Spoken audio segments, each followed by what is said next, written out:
Պարոն քաղաքապետ, փետրվար ամսին շտաբ բուժօգնության ծառայության կողմից արձանագրվել է 135 վթարվրայարդ, տուժել է 99 քաղաքացի, մահ չունենք։ Կանչերի ընդհանուր թիվը կազմել է 20,524, որը նվազել է նախորդ տարվա նույն ժամանակաշրջանի համեմատ 4940-ով։ Փետրվար ամսին ընթացքում պատասխան է տրվել 40,708 զանգի, ունացել ենք ընդամենը միայն մեկ դիմում բողոք, կապված այն հանգամանքի հետ, որ բուժառուի հարազատները ուզեցել են հոսպիտալիզացիա, սակայն իրավիճակը ցուցված չի եղել ստացիոնար բուժման համար եւ խորհուրդ է տրվել դիմել առաջնային կենտրոն։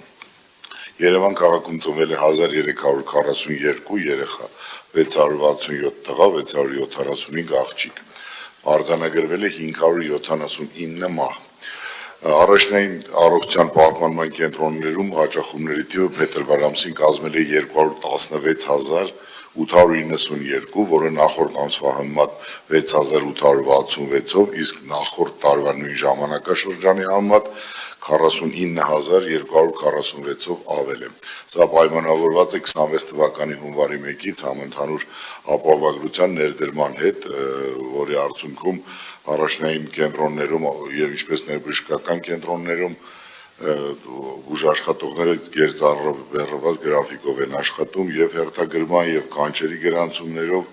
ինչի պատճառով նաեւ շատ ժամանակ զբաղված են լինում գերծանրաբեռնված հեռախոսահամարները։ Դրա համար մենք առաջնային առողջության պահպանման կենտրոններում դրել ենք նաեւ հետդարձ զանգի սկզբունքը եւ աշխատանքային օրվա ընթացքում արձանագրված չպատասխանված զանգերը նույնպես այնուհետև կատարում են հետադարձ զանգ։ Այսքանը, շնորհակալություն։ Շնորհակալ եմ, պարոն Կարապետյան, մեր շտաբ օգնության աշխատավարձերի բարձրացումը ինչ եղավ։ Մեր առողջապահության նախարարության գորեգաների հայտարարության մարտի 1-ից բարձրացված է, դեռևս փաստացի չենք տեսել, աշխատանքներ է տարվում, որովհետև կոլեկտիվներն են սպասում, կարծում եմ մինչև մարտի վերջ